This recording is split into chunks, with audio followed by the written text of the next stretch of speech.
Bonjour tout le monde. Donc, voici comme promis le bilan au bout de 1 ou 2 jours de reprise de nourriture et un petit résumé de ces 7 jours de jeûne. Bon, premièrement, bah oui, ce fut un succès. Bon, le mental était là, c'est très bien. Au niveau des chiffres, c'est 9 kilos de perdu en 7 jours. Ce qui est énorme, mais si je regarde honnêtement, c'est principalement du gras. Au niveau du muscle, oui, les biceps c'est un poil moins dur, mais pour le reste, j'ai toujours de la force, j'ai toujours ouvrir les bocaux, enfin, peu importe. Euh, Au niveau de la reprise de la nourriture, bah, ça s'est bien passé. Le premier jour, une petite soupe, comme prévu. La digestion s'est bien passée. J'avais pas bu de trop, parce que je sais très bien que l'estomac est réduit. Et par contre, pendant la nuit, il y a eu un reste de soupe qui n'était pas digéré qui s'est barré. Donc voilà. Mais c'est pas grave, hein, ça fait partie de l'expérience aussi, hein, quelque part. Par contre, à partir du lendemain, etc., plus de problème, la digestion s'est réinitialisée. Je pense qu'il y a juste un petit peu les intestins qui doivent réapprendre à retravailler certaines nourritures. Mais les intestins se sont remis en route immédiatement. Donc ça pas, il n'y a pas eu de blocage. On pourrait penser l'intestin peut être peut-être paresseux. Non, non, les mouvements d'intestin étaient bien là, comme d'habitude, pas de problème. Donc bon, voilà. Grosse différence aussi, c'est que le café, il m'en faut plus du tout. Le goût me dégoûte. C'est limite à en vomir. C'est à ce point-là. Moi qui suis amoureux du café, c'est oh, le jour et la nuit.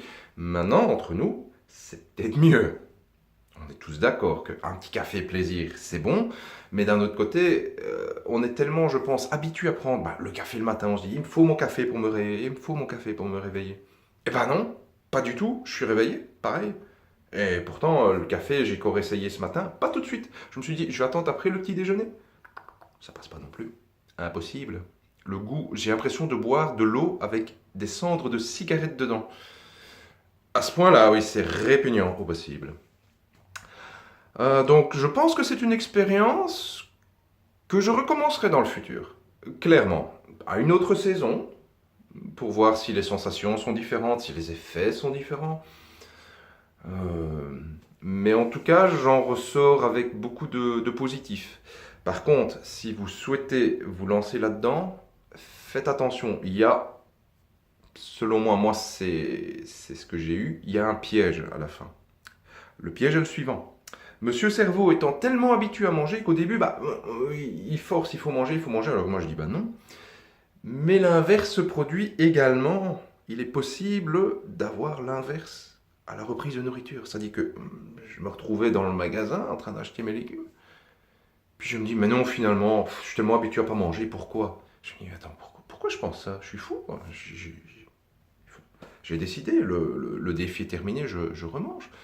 Et le cerveau était en train de travailler et de me dire c'est bon, laisse les poros là, c'est bon, les petits choux là, tu les reposes, tu les achètes pas.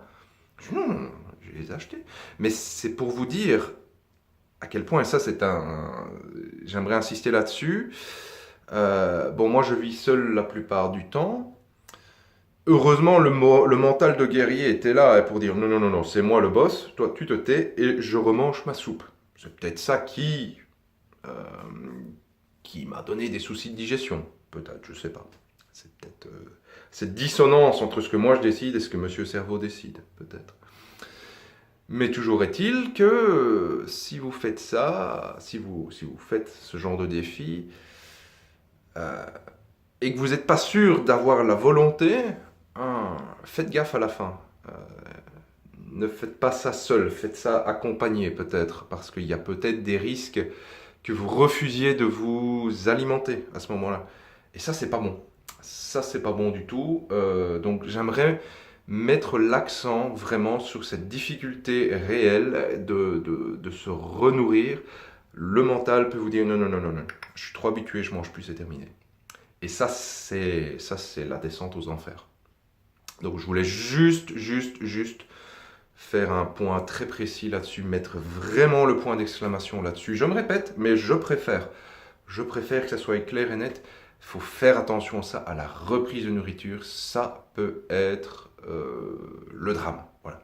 D'ailleurs, maintenant que j'y pense, suite à mon premier repas de soupe, tout de suite, genre 20 minutes après l'avoir ingéré, à mon aise, j'ai commencé à avoir un mal de crâne. J'ai commencé à avoir le mal de crâne. Mais pas le petit point, pas la petite migraine comme j'ai renseigné pendant le défi. Non, non, non, non. Vraiment, de là à l'arrière du crâne. Mais la barre en fer chaude, quoi. Mais ça s'est passé, hein. Je suis allé coucher, puis hop, impeccable. Le lendemain, j'avais plus rien. Enfin, le lendemain, j'avais plus rien. Je me suis réveillé de la nuit pour vider le reste de la soupe. Mais bon, voilà. Hein. Donc voilà. Faites bien attention là-dessus. C'était peut-être le cerveau qui se vengeait ou qui me disait non, non, non, non, non, je vais te faire le mal de crâne de chien que tu vas aller dégobiller toute ta soupe. C'est possible. Le cerveau reste quelque part maître hein, de la biochimie du corps, hein, quelque part. Donc quand il a envie de faire quelque chose, ben, il fait ce qu'il a à faire. Et oui. Donc c'est pas évident. C'est un peu l'étalon sauvage qu'on doit attraper dans la prairie au Far West et le dresser, hein, le déboucher, je pense, on appelle ça. Je sais plus. Enfin, soit.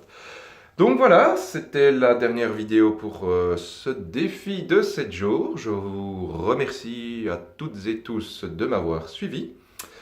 Et bon, ben, n'oubliez pas le petit pouce bleu, la petite cloche, l'abonnement, éventuellement si ça vous plaît.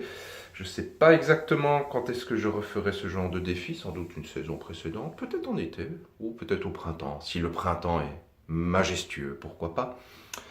Et donc voilà, je vous dis sans doute à très bientôt, et une très bonne journée à toutes et tous. Au revoir.